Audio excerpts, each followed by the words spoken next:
Today I'm talking about electrical system in hybrid Sienna Minivan 2021 model year platinum trim. One of the key features and the main reason we bought platinum trim is factory installed 120 volt 1500 watts inverter. What that means that hybrid system, including hybrid battery, continuously provides electrical power to two outlets, one here in a quarter panel in the back and one behind the center console in the front. What do I have plugged in this 120 outlet? Auxiliary battery installed here underneath the refrigerator. And one may say, well, if we have already inverter, why do we need additional battery? Well, the fact is that if you want to have something like a refrigerator, you need to provide continuous power for it to stay cold. But remember that AC, 120 AC button need to be depressed, otherwise there's no power in this even when the engine is on. And you cannot set it up to be on whenever the engine is on. It's just not possible. And if you stop for lunch somewhere in a hot parking lot, well, whatever is in the refrigerator is not going to be cold when you return back. Or when we are camping at the campsite, we need to have electricity available for the refrigerator to keep our food cold during the night when we want to sleep and we don't want to intermittently run electrical power. In previous video, I showed you that potentially you could do it and run air conditioning in addition to whatever electrical appliances, including refrigerator, while camping. Reasons we are not doing it. At majority of camps, there is a curfew between 10 p.m. and 7 a.m., which forbids using of compressors. With this in mind, we bought 4 years ago Jackery 1500.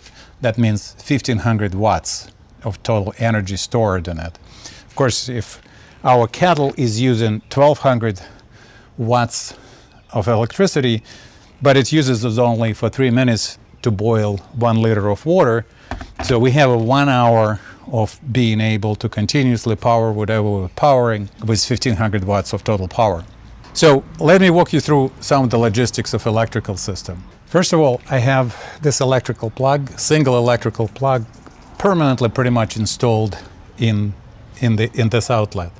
And the reason for that, because it powers the Jackery 1500 battery. So that battery is the energy storage device between hybrid battery and the rest of the appliances we are running in our minivan. So typically when we start in camping trip, I charge it from household power by disconnecting it here and plugging it into outlet with extension cord. That charges battery full. That's for short trips when we're traveling maybe an hour or 2 hours.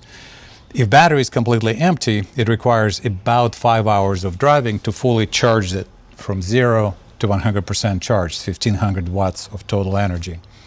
So on most of the drives when we go in for long distances, that's not an issue. We wake up in the morning, we arrived at our destination with full battery. But on those occasions where we go in for a short trip, I charge it at home at night and then we have power. Of course, we could continue charging it while we're driving. There are 3 outlets in Jackery battery, and one of them leads to a distribution block here. And distribution, it's not anything fancy, it's just an extension cord with 5 extra outlets. One of the outlets is installed typically in the kettle. When we're driving, the kettle goes in this corner and it's securely held there, and this piece goes underneath the portable toilet. I'll talk about it in a separate video. Why this system is actually so great? Because when we're traveling, especially for 2 weeks, what we do, the refrigerator can work not only as a refrigerator, and it's not that big. For a few days it's enough, but for longer travel, we need to bring more food. There is the largest Yeti cooler there. It's very efficient in terms of insulation, but it still needs to be cooled. So what do? We have 4 large Yeti blue ice blocks and 2 small ones.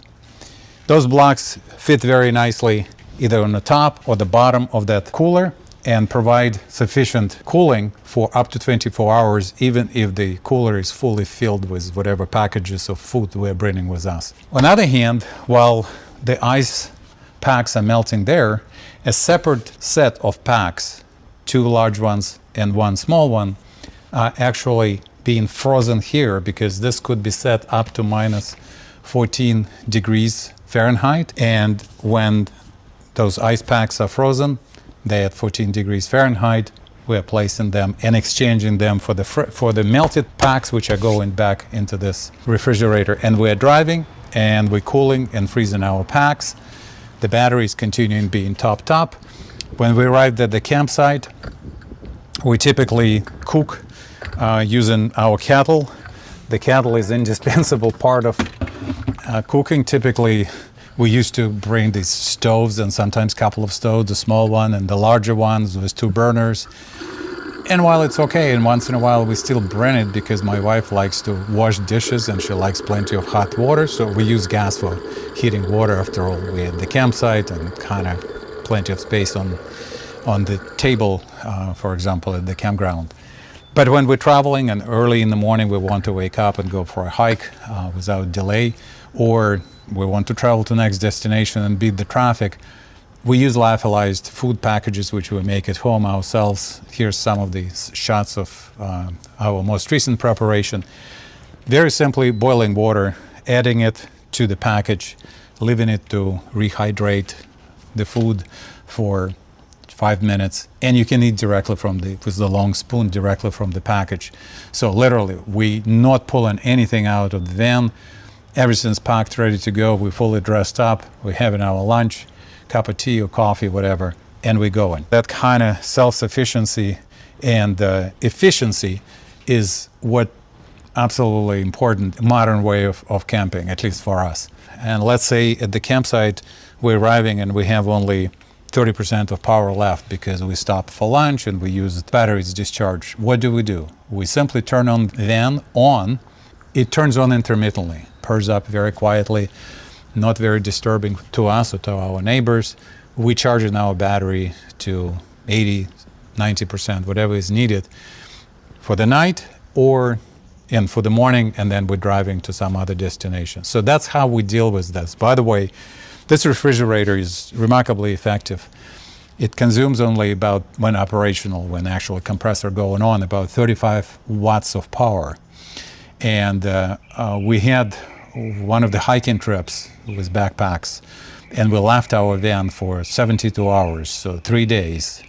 It was about 70, 78 range degrees through the days at the parking lot. When we came to the van, was no problem. The battery still was at 25%. One other small electrical device is here, and this is a device which designed to keep battery topped up.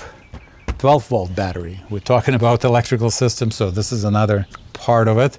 12-volt batteries tend to kind of get drained, especially when car is sitting or van is sitting in the garage for many months. And in our case, that happens because 90% of our use is using this vehicle for camping. This device, now it's blinking red, which means that it's actually topping up battery, keeping it in well-conditioned state, and it doesn't give up on us, because last thing I want to do is to find out that we're in the middle of campsite and we cannot start it and we don't have a jumper cable. While you could have a jumper cable and carry it with you, with modern cars, you never know where the connection plugs in different cars, and it's too much hassle. This saves us, and I've learned it the hard way, because first year of ownership with this van, the battery got drained. And actually it was a recall type of issue, and I found it. It was a small recall for specific customers who experienced that issue, and it was something about drainage, continuous drainage of the power when the doors are open, and I left sliding doors open because I was working with the van, thinking about improvements and so forth, so it stood in the garage with door open. So it drains apparently power, because the CPU of the van stays partially active, whatever the lingo. That's fixed now, plus I have that protection for for the 12-volt battery. So the other part of electrical system as a consumer of electricity part is our water pump. So water pump is, well, the can was empty, so I put a little bit of water there to demonstrate how the system works. And by the way,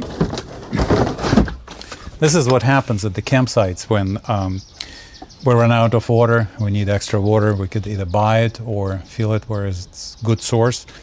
It's the wand actually has a sensor of the level of the water here. When the water is low, it pretty much automatically stops. It wouldn't pump. The primings, and you could hear and see water flowing. So again, one of those features which is great to have. It's important to have water container positioned lower in the van, lower center of gravity, in case, God forbid, accident or anything else. It's better for the handling of the van also, to keep top of the van with light items and whatever is heavy, batteries, water, somewhere in the lower portion. As you could tell, I could talk endlessly about this minivan and about its electrical system. And I'm just thrilled after 4 years of ownership with every single aspect of this vehicle. I will tell you more about how we use this van in practice at actual campsites. Until then, thank you for watching. See you next time.